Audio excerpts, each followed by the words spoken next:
Search ട്രീയും search ഗ്രാഫും തമ്മിലുള്ള വ്യത്യാസമാണ് പറയുന്നത്. ഓരോ സെർച്ച് പ്രോസസ്സും ഒരു ട്രീയിൽ കൂടെയുള്ള ജേർണി പോലെ നമുക്ക് എടുക്കാം. ട്രീയിൽ എന്തുണ്ട്? നോഡ്സ് ഉണ്ട്. അപ്പോൾ ഓരോ നോഡും എന്തിനെയാണ് കാണിക്കുന്നത്? പ്രോബ്ലം സ്റ്റേറ്റിനെയാണ് കാണിക്കുന്നത്. അതുപോലെ ഓരോ ആർക്കും റിലേഷൻ ബിറ്റ്വീൻ ദ സ്റ്റേറ്റ്സ് ആണ് കാണിക്കുന്നത്. അപ്പോൾ നോഡും ഉണ്ട്, പിന്നെ എന്തുണ്ട്? ആർക്കുണ്ട്. നോഡ് എന്ന് പറഞ്ഞാൽ ബോക്സിൽ റെപ്രസെൻറ്റ് ചെയ്തിരിക്കുന്ന, ആർക്കെന്ന് പറഞ്ഞാൽ വരകൾ. ഇനി നമുക്കറിയാം സെർച്ച് പ്രോസസ്സ് എന്ന് പറഞ്ഞാൽ ഇനിഷ്യൽ സ്റ്റേറ്റിൽ നിന്ന് ഫൈനൽ സ്റ്റേറ്റിലേക്കുള്ള വഴി കണ്ടുപിടിക്കുകയാണ്. ഇനി സെർച്ച് ട്രീയും സെർച്ച് ഗ്രാഫും തമ്മിലുള്ള വ്യത്യാസം എനിക്ക് പടത്തിൽ തന്നെ കാണാം. സെർച്ച് ട്രീ കണ്ടോ? വാട്ടർ ചെക്ക് പ്രോബ്ലത്തിൻ്റെ സെർച്ച് ട്രീ ആണ്. അവിടെ 0 ഉണ്ട് ഫസ്റ്റ് ലെവലിൽ, സെക്കൻഡ് ലെവലിൽ 4003 ഉണ്ട്, അടുത്ത തേർഡ് ലെവലും 430013. നോക്കിയാൽ നിങ്ങൾ 00 എന്നുള്ള ഫസ്റ്റ് ലെവൽ തേർഡ് ലെവലാകുമ്പോഴും റിപ്പീറ്റ് ചെയ്ത് വരുന്നുണ്ട്. അതേസമയം ഒരു സെർച്ച് ഗ്രാഫ് എടുത്തു കഴിഞ്ഞാൽ നോക്കിയേ, സെർച്ച് ഗ്രാഫിൽ ഒരു സ്റ്റേറ്റും റിപ്പീറ്റ് ചെയ്ത് വരത്തില്ല. റിപ്പീറ്റ് ചെയ്യുന്ന സ്റ്റേറ്റിനെ കണ്ടോ? ഓരോ ആരോ വെച്ചിവിടെ കാണിച്ചിരിക്കുന്നത് കണ്ടോ? അതുകൊണ്ടാണ് ഡയറക്റ്റഡ് സെർച്ച് ഗ്രാഫ് എന്നാണ് സെർച്ച് ഗ്രാഫിന് പൊതുവെ പറയുന്നത്. അപ്പോൾ നമുക്ക് എന്ത് പറയാം? സെർച്ച് ട്രീയുടെ ഡെഫിനേഷൻസ് എഴുതാം. അത് കഴിഞ്ഞിട്ട് instead of traversing A search tree, if a directed graph is traversed, where the difference is the graph differs from tree in that several paths may come together at a node. കണ്ടോ? ഒരു നോഡിൽ ഒരുപാട് പാത്തുകൾ വന്നു ചേരുന്നുണ്ട് ഇല്ല. ഇവിടെ നോക്കിയേ, 43യുടെ അവിടെ 2 പാത്തുകൾ വന്നു ചേരുന്നില്ലേ? അതുപോലെ 00 നോക്കിയേ, 03 എന്നൊരു പാത്ത് വന്ന് ചേരുന്നുണ്ട്, 40 എന്നൊരു പാത്ത് വന്ന് ചേരുന്നുണ്ട്. 00 എന്നുള്ള പാത്തുകൾ ഇങ്ങോട്ട് ഈ 2 ഡയറക്ഷനിലോട്ടും പോകുന്നുണ്ട്. ഓക്കെ, അപ്പോൾ അതൊരു വലിയ ഡിഫറൻസ് ആണ് സെർച്ച് ട്രീയും സെർച്ച് ഗ്രാഫും തമ്മിലുള്ളത്.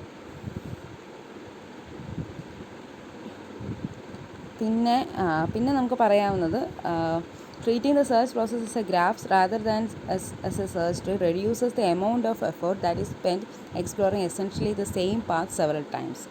അപ്പം ഗ്രാഫായിട്ടാണ് ട്രീറ്റ് ചെയ്യുന്നതെങ്കിൽ, സെർച്ച് ഗ്രാഫാണ് നമ്മൾ ചെയ്യുന്നതെങ്കിൽ നമുക്ക് ഉത്തരത്തിൽ എത്തേണ്ട സമയം കുറേ കൂടെ കുറയ്ക്കാം. എങ്ങനെയാണ്? ഒരേ പാത്ത് തന്നെ വീണ്ടും വീണ്ടും റിപ്പീറ്റായിട്ട് ട്രാവൽ ചെയ്യേണ്ടി വരത്തില്ല. പിന്നെ ഒരു അഡീഷണൽ എഫേർട്ട് ഇവിടെ വേണ്ടത്, ഓരോ പ്രാവശ്യവും പുതിയ നോഡ് ജനറേറ്റ് ചെയ്യുമ്പോൾ നോക്കണം നേരത്തെ അത് ഉണ്ടോ എന്ന്.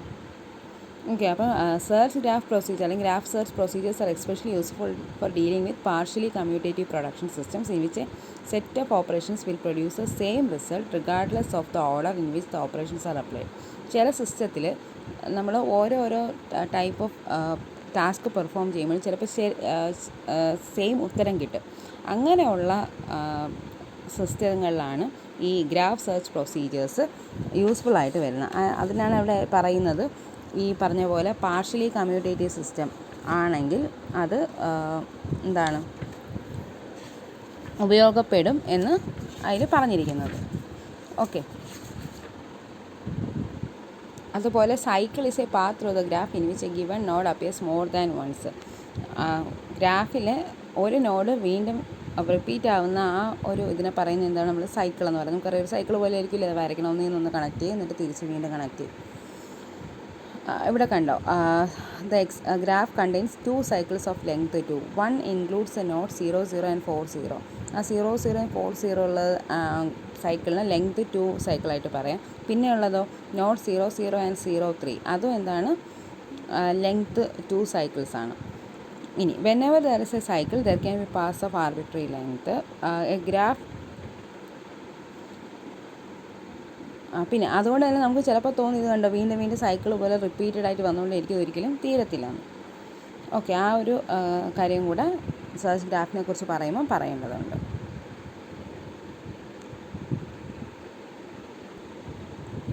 സെർച്ച് ട്രീയും സെർച്ച് ഗ്രാഫും വാട്ടർ ചെക്ക് പ്രോബ്ലത്തിന് സാധാരണ ചോദിക്കാറുണ്ട്. മാറിപ്പോകരുത്. സെർച്ച് ട്രീ വരയ്ക്കാൻ പറഞ്ഞാൽ ഈ ആദ്യത്തെ പടവും സെർച്ച് ഗ്രാഫ് വരയ്ക്കാൻ പറഞ്ഞാൽ രണ്ടാമത്തെ പടവും വേണം വരയ്ക്കാൻ.